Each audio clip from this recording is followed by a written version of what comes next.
हिंदू धर्म में मकर संक्रांति का त्योहार एक विशेष महत्व रखता है, क्योंकि हर मास खत्म होने के बाद इसी दिन से सभी शुभ कार्यों की शुरुआत होती है।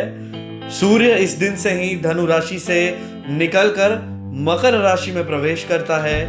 यही कारण है कि यह पर्व बेहद ही खास माना जाता है।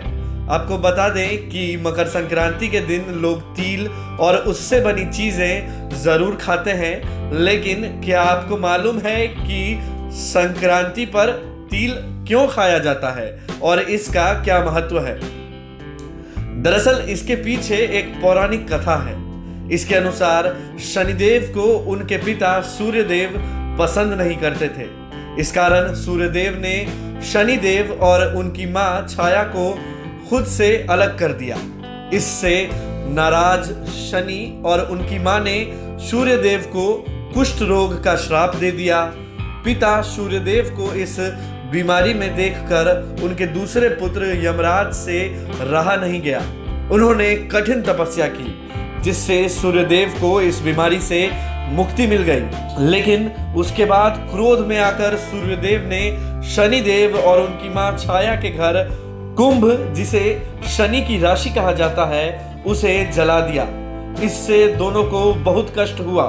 जब यमराज ने यह देखा तो अपने पिता सूर्य को समझाया।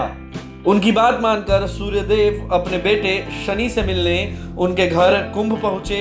कुंभ राशि में आग लगने से वहां काले तिल को छोड़कर सब कुछ जल गया था।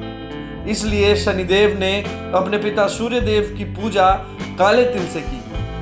पूजा से प्रसन्न होकर सूर्यदेव ने शनि को उनका दूसरा घर मकर दिया। साथ ही यह आशीर्वाद भी मिला कि शनि के दूसरे घर मकर में जब जब मेरा आना होगा, मैं शनि के घर को धन धान्य से भर दूंगा। तभी से यह माना जाता है कि तिल के कारण ही शनिदेव को उनके पिता घर और सुख समृद्धि की प्राप्ति हुई थी।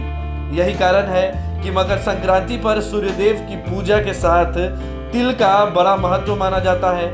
इस दिन तिल और गुड़ के लड्डू खाए जाते हैं, जो न सिर्फ खाने में स्वादिष्ट होते हैं, बल्कि इससे शरीर को भी बड़ा फायदा मिलता है। तिल में भरपूर calcium, iron, amino acid, protein, vitamin B, C और ई होता है। वहीं गुड़ में भी सुक्रोज और ग्लूकोज पाया जाता है। ऐसे में जब इन दोनों का कॉम्बिनेशन मिलता है तो इस लड्डू में गुण और बढ़ जाते हैं। इसके अलावा इसकी तासीर भी गर्म होती है। ऐसे में ठंड के मौसम में पड़ने वाले इस मकर संक्रांति पर इसे खाने की परंपरा चली आ रही है। लाइव सिटीज के लिए जय भास्कर की रिपोर्ट।